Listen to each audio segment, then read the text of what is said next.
पहले तो आप सभी का स्वागत है। जी। ये 11 अप्रैल को बिहार बदलाव रैली पटना गांधी मैदान में 2 बजे से आयोजित है। उस बदलाव रैली का मुख्य उद्देश्य है बिहार में व्यवस्था परिवर्तन करने की बात। जन सुराज पार्टी के नेता प्रशांत किशोर जी पूरे बिहार में जन सुराज विस्तार का कार्यक्रम चलाया गया उनके नेतृत्व में। जो लोग बिहार में बदलाव चाहते हैं, बिहार में जो भ्रष्टाचार युक्त सरकार है, 15 वर्ष लालू राबड़ी जी की सरकार, करीब 20वें वर्ष में प्रवेश कर गए नीतीश कुमार जी की सरकार, लगातार बिहार को ठगने का काम। बिहार की जनता सरकार जरूर बदली थी, 15 वर्षों की कुशासन लालू राबड़ी जी की सरकार, सरकारें तो बदल गई लेकिन व्यवस्था वहीं का वहीं रह गया। तो नेता प्रशांत किशोर जी ने जनसुराज पार्टी के माध्यम से बिहार के लोगों को एक संदेश दिया कि व्यवस्था परिवर्तन के लिए हम पार्टी बनाए हैं और बिहार में व्यवस्था परिवर्तन के लिए हम सरकार बनाना चाहते हैं। बिहार में जो बेरोजगारी है, भ्रष्टाचार है, मजदूरों का पलायन है, इसको रोकने के लिए हम सरकार बनाना चाहते हैं। यानी सिर्फ हम सरकार इसलिए नहीं बनाना चाहते हैं कि जो व्यवस्था हो फिर वही चले। जैसे लालू जी की सरकार बदल करके एनडीए की सरकार नीतीश जी के नेतृत्व में बनी, वही व्यवस्था रह गया। वह व्यवस्था कैसे बदलेगी, इसके लिए पूरे बिहार में जनसुराज पार्टी के माध्यम से गांव, गरीब, किसान, मजदूरों तक हम लोगों ने आवाज दिया है। जो लोग चाहते हैं कि बिहार में मजदूरों का पलायन रुके, जो किसान चाहते हैं हमारे जो फसल तैयार होते हैं एमएसपी पर खरीदी जाए, मंडी हाउस की व्यवस्था हो,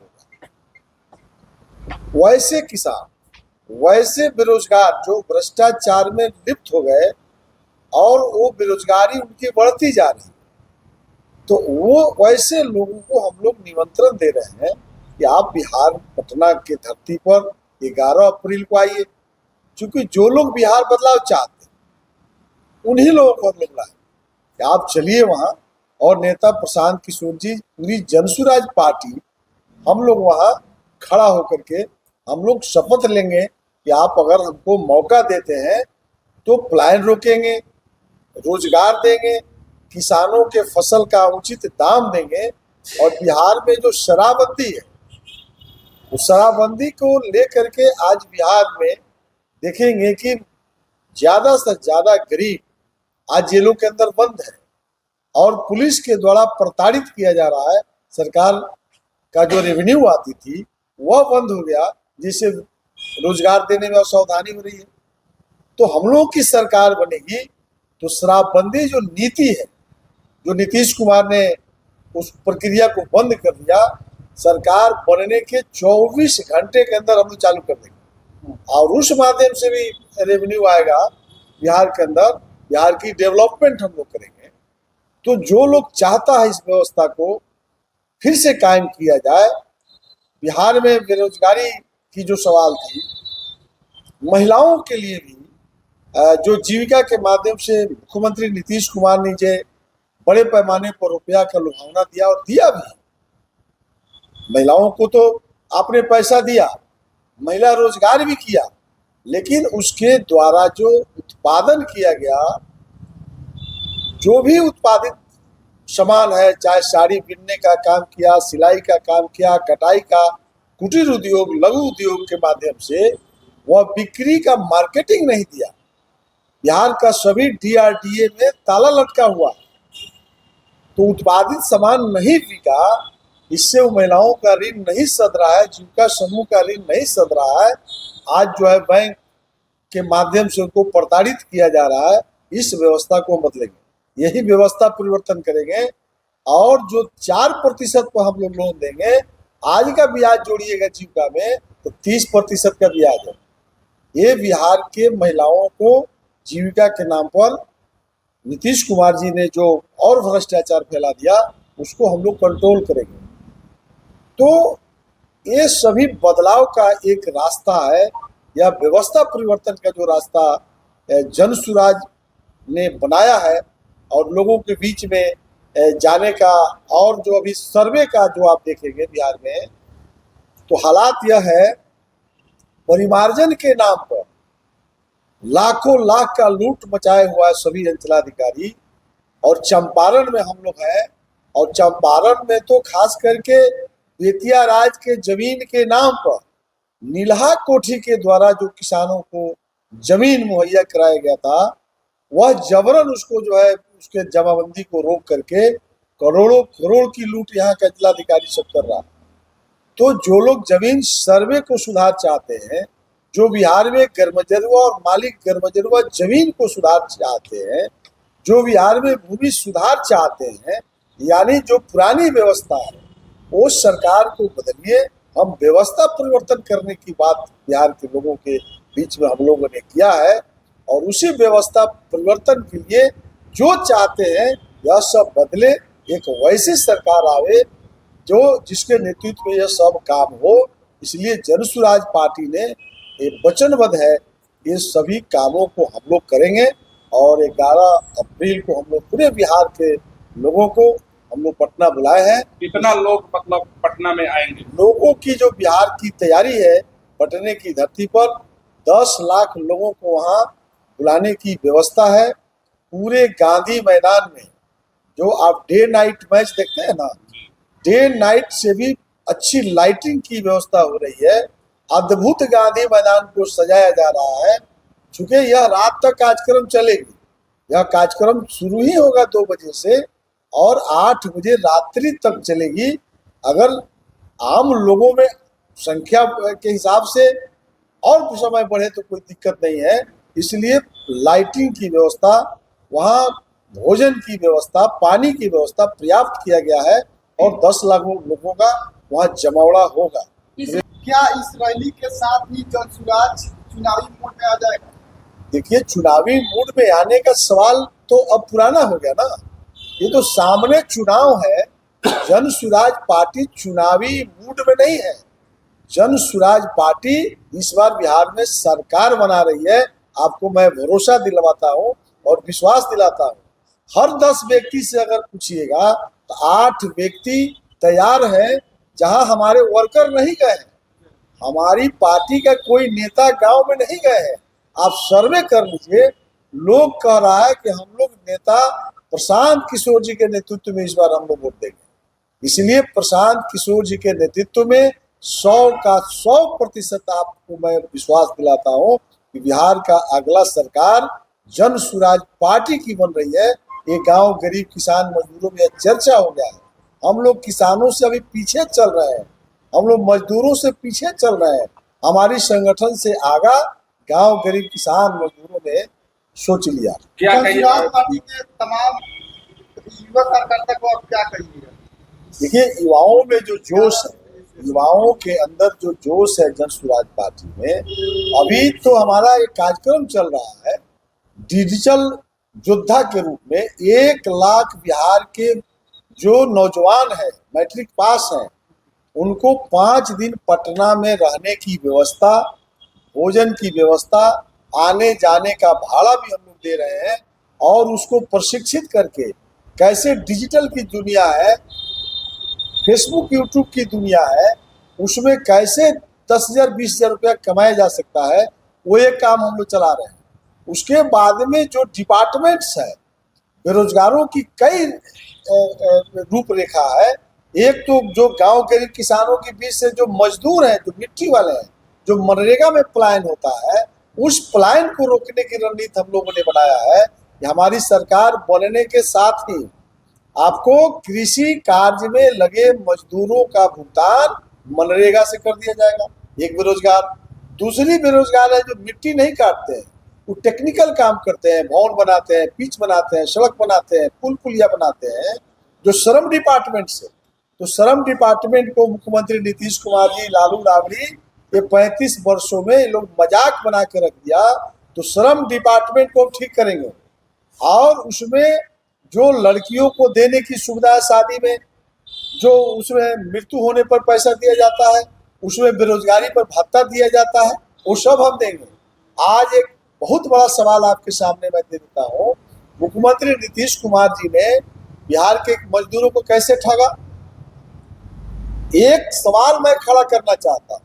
भारतीय जनता पार्टी, जदयू, एनडीए के पांचों दल, बिहार के किसी नेता में यदि हिम्मत है, किसी नेता में, पूरे बिहार में गांव से लेके बिहार तक, भारतीय जनता पार्टी, जदयू, राष्ट्रीय लोक मोर्चा, चिराग पासवान, जीतन राम मांझी, अगर कोई अपना जो है हिम्मत रखता है किसी नेता में, तो बिहार में एक भी मजदूरों को बेरोजगारी भत्ता नहीं मिला।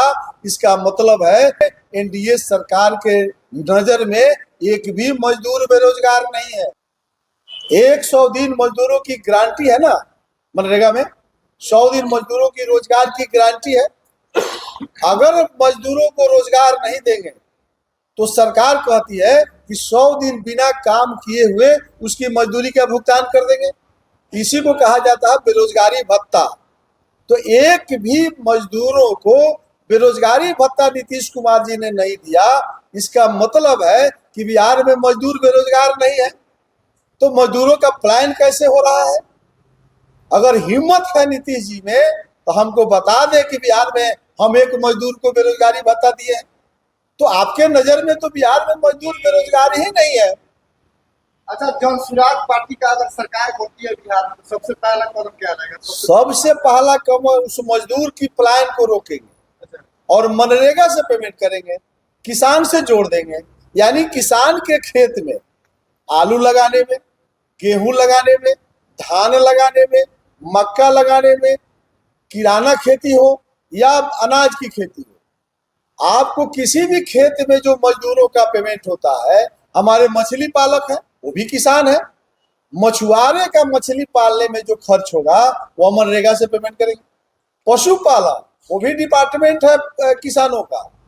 तो ये भारतीय जनता पार्टी के हाथ में बिहार के सभी मंत्रालय, बीजेपी बहुत बारीकी से किसान को लूटा है। कृषि मंत्री कौन है? अब वहां छेड़ रहे हैं तो कृषि मंत्री विजय सिन्हा जी या मंगल पांडे जी रहे, किस पार्टी के हैं? भारतीय जनता पार्टी के। राजस्व डिपार्टमेंट कौन है? दिलीप जायसवाल थे, अब संजय सरावगी होंगे, किस पार्टी के हैं? भारतीय जनता पार्टी के। कृष्णनंदन पासवान गन्ना मंत्री किस पार्टी के हैं? भारतीय जनता पार्टी के। पशुपालन मंत्री रेणु देवी बेतिया के किस पार्टी के हैं? भारतीय जनता पार्टी के। नीरज कुमार बबलू किस पार्टी के हैं? लघु सिंचाई, कितना ट्यूबवेल ठीक हुआ, ये भारतीय जनता पार्टी के हैं। तो जितने भारतीय जनता पार्टी के मंत्री हैं, आपको पानी पिलाने वाला हो या खेत में पानी पहुंचाने वाला हो या खेत में गन्ना लगवाने वाला हो, आखिर भूमि सर्वे का सुधार करने वाला हो कि किसानों की स्थिति ठीक करने वाला हो, पंचायती राज की व्यवस्था पर जाइएगा तो वो तो और फेल कर दिया। और पंचायती राज के मंत्री कौन है? बिहार के नवनिर्माण के लिए कई मुद्दों पर रिसर्च किया। पूर्व में भी उन्होंने दूसरे कई दलों के लिए प्लानिंग किया, लेकिन जब बिहार की धरती पर आए, जहां वह जन्मना धरती है उनकी, तो यहाँ उन्होंने देखा कि सबसे बड़ी समस्या यहाँ शैक्षणिक है। शिक्षा के क्षेत्र में ये सरकार जो है लालू प्रसाद यादव की है, भाजपा, जदयू और आपको आरजेडी की नहीं, और तमाम जो सत्ताधारी दलें रही है, कांग्रेस भी रही होगी तक, तो उन लोगों ने शिक्षा के क्षेत्र में कुछ नहीं किया। और जिसका परिणाम रहा कि पूरे बिहार में शैक्षिक माहौल बिगड़ता चला गया और यह पीछे चला गया या धरती, और यहाँ केवल और केवल मजदूर पैदा हुए और किसान जो थे वह रोज गरीब होते चले गए। गरीब क्या कहा जाए, उसको कंगाल शब्द दिया जा सकता है। तो भारतीय किसान और विशेषकर और दूसरे जगहों पर विकास हुआ, भाखड़ा नंगल परियोजना आई, आपको चकबंदी हुआ, कई तरीके से विकास हुआ, वहाँ कई उद्योग धंधे संबंधित किसानों के लगे। लेकिन यहाँ पर शैक्षणिक के साथ साथ किसानों की दुर्दशा भी होती गई। तो जो बिहार विश्व के मानचित्र पर कभी पूरी दुनिया के लोग बिहार की तरफ शिक्षा ग्रहण करने के लिए देखते थे, इस तरह जीता जागता उदाहरण नालंदा विश्वविद्यालय है। 2500 साल पहले महात्मा बुद्ध के जमाने में शुंग लोगों के जमाने में, गुप्त लोगों के जमाने में और 12वीं सदी तक जो शिक्षा का केंद्र था, पूरी दुनिया की नजरों में सर्वश्रेष्ठ था, वह आपका बिहार था। वह बिहार जहां 9000 वर्षों से संगठित खेती होती आई थी, आज बिहार की वहां के किसान, यहाँ के किसान और यहाँ के मजदूर रोज गरीब हुए। और 9000 वर्षों की हमारी परंपरा और किसान जो खेती करते हैं, अमेरिका जैसे राष्ट्र में, डेवलप राष्ट्रों में, कई राष्ट्रों में, ऑस्ट्रेलिया जैसे राष्ट्रों में किसानों को कृषि करने के लिए, जहां केवल और केवल 6% किसान हैं, उनको अनुदान के रूप में प्रति किसान कम से कम 42 लाख रुपए का, आपको भारतीय रुपए में, डॉलर में मैं नहीं कह रहा हूँ, भारतीय रुपए में प्रति किसान 42 लाख रुपया प्रति वर्ष दिया जाता है। जबकि यहाँ के किसान अपने फसलों के बेचने के लिए क्रय केंद्र खोजते हैं तो शायद बिरले ही मिलता है, नहीं मिलता है, और उनका फसल बर्बाद होता है। उनके फसलों के उत्पादन के बाद उचित मूल्य जो है वह नहीं मिल पाती है। तो इस कारण किसान प्रतिदिन यहाँ गरीब होते चले गए और उनके बच्चे कृषि मजदूर बने या मजदूर बन के उनका पलायन हुआ। इन सब चीजों को रोकने के लिए प्रशांत किशोर की यह परिकल्पना है कि 11 को भूतो न भविष्यति, इतना बड़ा हम जन सैलाब लेके चलेंगे पटना की उस गांधी मैदान की धरती पर, जो बिहार की आजादी के इतिहास के बाद कभी न हुआ है और न होगा। क्या लग रहा है कि 15 साल नीतीश कुमार है, 15 साल रह गए लालू यादव, 20 साल रह गए नीतीश कुमार, 35 साल का क्या रिकॉर्ड तोड़ देंगे प्रशांत किशोर? देखिए, रिकॉर्ड तोड़ने की बात नहीं है, एक नए बिहार के निर्माण की बात है। 35 वर्षों में इन लोगों ने, दोनों भाइयों ने, भारतीय जनता पार्टी, जनता दल यूनाइटेड और राष्ट्रीय जनता दल, एक ही सिक्के के दो पहलू हैं। और आप देखते भी होंगे कि नीतीश कुमार, सरकार किसी की बने लेकिन सरकार के मुखिया नीतीश भाई ही बनते आए हैं। अभी मानसिक रूप से या शारीरिक हालत उनकी यह है कि आप प्रेस के लोग हैं, यह अच्छी तरह से जानते हैं उनकी मानसिक और शारीरिक हालत क्या है। इसके बावजूद बिहार का मुख्यमंत्री कौन है? तो नीतीश जी। और मुझे लगता है कि वह परिवारवाद की पराकाष्ठा होगी जिस दिन उनके पुत्र आ जाएंगे। वह धीरे धीरे लालू के पुत्रों के बारे में, जो लालू के पुत्रों के बारे में जो दोनों चर्चा हो रही थी, उसको अब धीरे धीरे विराम दिया जा रहा है, क्योंकि अपने पुत्र को प्रोजेक्ट करना है। उन लोगों के सामने दूसरे के पुत्र का कोई भविष्य नहीं है। और वही इन चीजों को रोकने के लिए, गरीबों को उनका हक दिलाने के लिए, मजदूरों को उनका हक दिलाने के लिए प्रशांत किशोर ने नए बिहार की परिकल्पना के साथ वह गांधी मैदान के 11 का जो जन सैलाब है, गांधी मैदान की जो रैली है, वह उसी के लिए प्रशांत जी ने किया है। और पूरे बिहार से 11 अप्रैल को जो है पटना में आप उनका ये तो रैली है, इसमें तमाम आम आवाम को, पूरे बिहार के आप लोग क्या संदेश देंगे? हम लोगों की तरफ से मुख्य रूप से 5 संदेश उनका सबसे बड़ा है कि मैं, सबसे पहले तो बात है कि यह शराबबंदी जो की गई है, इसका नाहक 25,000 करोड़ से अधिक रेवेन्यू जो प्रतिवर्ष गंवाया जा रहा है, और वह अवैध शराब, यहाँ शराबबंदी नहीं है, यहाँ शराबबंदी है केवल और केवल जो आपको सरकारी ठीकों से जो शराब उपलब्ध होती थी वह नहीं मिलता है, नहीं तो हर जगह अवैध शराब निर्माण हो रहा है और उससे मिलीभगत कर पदाधिकारी मालूमाल हो रहे हैं। कहीं शराबबंदी नहीं है। नीतीश जी भी इस बात को और लालू जी भी इस बात को और यहाँ के भारतीय जनता पार्टी के नेता भी इस बात को अच्छी तरह से जानते हैं और इसको नकार नहीं सकते। अगर पीछे में आप प्रेस वालों के सामने अगर आप हैं तो नहीं कर सकते, लेकिन पीछे में इस बात को स्वीकार करते हैं। दूसरी बात है कि जो इशू आपको प्रशांत जी ने लाया है कि यहाँ जो वृद्ध लोग हैं, जो मजदूर चले जा रहे हैं बाहर काम करने, तो ये तो दोनों हमारे नेता, तीनों नेता हमारे भारतीय जनता पार्टी और राजद और जदयू के लोग जानते हैं कि हमने बिहार को मजदूरों का कारखाना बना दिया है। तो वहां जाने के बाद मजदूर जब जा रहे हैं तो उनके पिताजी की, उनकी माताजी की अंत्येष्टि भी नहीं करने हुआ। तो इन सब चीजों के भटकाव के लिए वो गांव में जो बचा हुआ लोग है, परिवार का जो गरीब गुरबे लोग हैं, वहां अवैध शराब का निर्माण हो रहा है और उसी नाम पर गरीबों से भारी वसूली यहाँ की पुलिस व्यवस्था कर रही है। और उसका एक बड़ा हिस्सा हमको लगता है कि सत्तासीन जो लोग हैं उनके बड़े बड़े नेताओं के पास जा रहा है और इसी कारण शराबबंदी की। आज सवाल आपसे रहेगा जी कि चंपारण से 11 अप्रैल को कितना लोग जाएंगे? हम लोग हर पंचायत से एक बस खोलेंगे जी। उस बस के साथ 3 छोटा गाड़ी रहेगा। तो जैसे आप पहले भाई साहब से सवाल पूछ लिए हैं कितना लोग जाएंगे, तो उसका आंकड़ा नहीं ना, वैसा रैली पटना के गांधी मैदान में कभी हुआ है और ना होगा भी। उतना लोग पहुंचेगा। जी, माने चंपारण से कितना लोग जाने की उम्मीद लग रहा है? चंपारण से हर पंचायत से बुझल 410 को पंचायत है ना, जी 410 बस हम लोग यहाँ से खोल रहे हैं। जी। छोटा गाड़ी बहुत होगा, तो 410 बस यहाँ से खोलेंगे। गांधी मैदान में 7 लाख लोगों को अनुमति रहता है, लेकिन 10 लाख लोगों को प्रशांत किशोर को देखने के लिए लोग पहुंच रहे हैं। तो किस तरह व्यवस्था रहेगा वहाँ? नहीं, व्यवस्था तो आप वहाँ भी जा देख लीजिएगा कि उनका व्यवस्था कैसे होता है। गाड़ी का पार्किंग से लेकर लोगों को बैठने उठने तक का व्यवस्था कैसे रहता है, उसमें कुछ सोचना नहीं है, सब सुरक्षित। क्या कहिएगा प्रशांत किशोर के लिए? क्या कहिएगा आप 11 अप्रैल को जो रैली है? हम प्रशांत किशोर की जो रैली कर रहे हैं, बिहार बदलाव रैली के लिए हम पूरा अपना हरसिद्धि विधानसभा और औरैया के प्रभारी हैं, औरैया पूरा अनुमंडल में सारे लोग को जगाए हैं, अपील किए हैं कि आप लोग चलिए। सारे लोग मेरे साथ चलने के लिए तैयार भी हैं। और इस आप लोग के चैनल के माध्यम से एनडीए के सरकार या हमारे हरसिद्धि में हो या बिहार में हो या केंद्र में, उन लोगों को ये कहना चाहते हैं, दो पंक्ति है मेरा, कि दे दो हमें बेतिया की जमीन, अच्छा, दे दो हमें बेतिया की जमीन, पूरा आसमान रख लो, और दे दो हमें संविधान गीता प्रदान करो। क्या बात। क्या कहिएगा? लास्ट सवाल आपसे रहेगा कि प्रशांत किशोर 2025 में क्या लग रहा है, मुख्यमंत्री बनेंगे? निश्चित रूप से प्रशांत किशोर जनसुराज पार्टी से जी मुख्यमंत्री का कोई ना किसी का चयन होगा। जी।